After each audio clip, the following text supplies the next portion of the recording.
Selamat pagi, salam sejahtera buat kita semua. Kembali lagi bersama saya Julius Lopamartisa. Kali ini saya akan membagikan ringkasan atau rangkuman materi tentang teks eksplanasi. Pertama-tama saya akan membahas apa itu pengertian dan ciri-ciri teks eksplanasi. Teks eksplanasi adalah teks yang bertujuan untuk menjelaskan proses suatu fenomena alam dan fenomena sosial. Teks eksplanasi ditulis untuk menjawab pertanyaan bagaimana dan mengapa. Ciri-ciri teks eksplanasi sebagai berikut. Yang pertama, struktur terdiri atas pernyataan umum, proses atau deretan penjelas, dan penutup. Yang kedua, memuat informasi sesungguhnya atau fakta. Yang ketiga, memuat informasi bersifat keilmuan. Dan yang keempat, menjelaskan suatu kondisi atau fenomena. Selanjutnya, identifikasi informasi dalam teks eksplanasi. Fakta adalah peristiwa atau kejadian yang sungguh-sungguh terjadi. Fakta terdapat dalam paragraf-paragraf teks eksplanasi.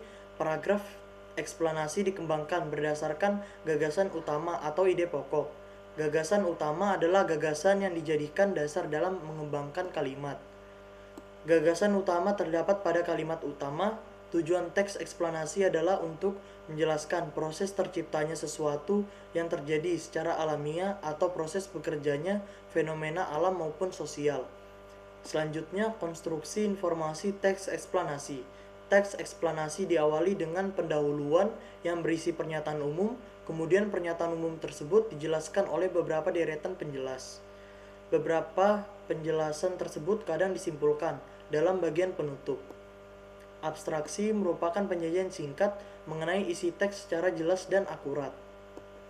Beberapa aspek yang diperlukan pada saat mengabstraksi teks eksplanasi. Pertama, membaca teks dengan cermat dan teliti.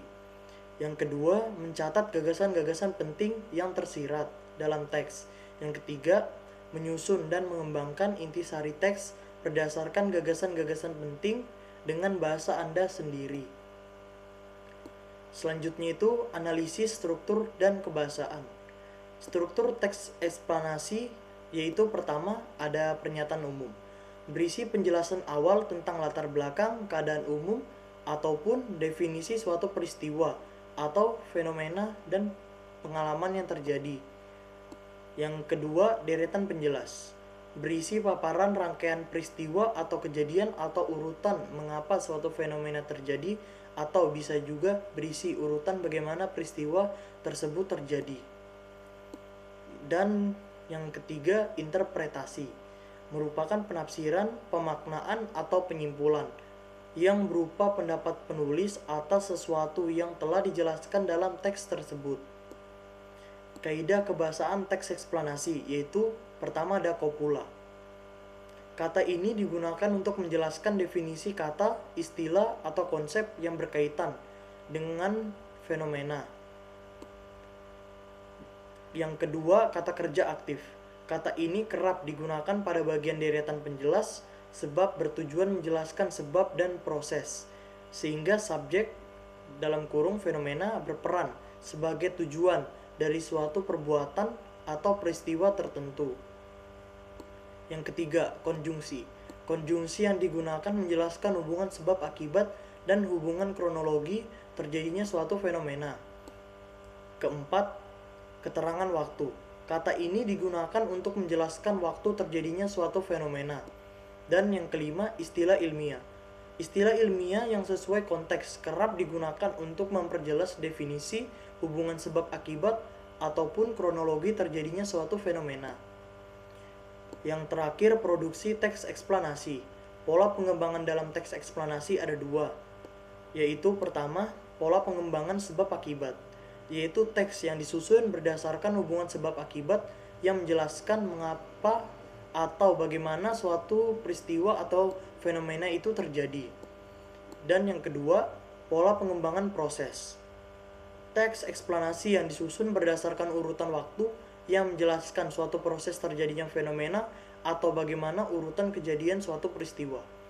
Adapun langkah-langkah penulisan teks eksplanasi. Yang pertama, menentukan topik atau tema. Yang kedua, menentukan tujuan penulisan. Yang ketiga, mengumpulkan data dari berbagai sumber. Yang keempat, menyusun kerangka. Dan yang kelima, mengembangkan kerangka menjadi karangan eksplanasi. Adapun langkah-langkah menyunting sebagai berikut. Yang pertama ada membaca kalimat demi kalimat secara teliti. Digunakan untuk menemukan kesalahan yang terjadi pada saat penulisan teks eksplanasi. Yang kedua, membenarkan kesalahan yang terjadi pada saat penulisan teks. Yang ketiga, memeriksa keterpaduan paragraf untuk menemukan kesalahan. Dan yang terakhir, memperbaiki keruntutan paragraf yang tidak tepat.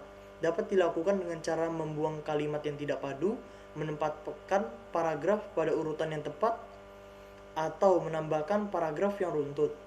Sekian dari saya, jika ada salah mohon dimaafkan. Terima kasih.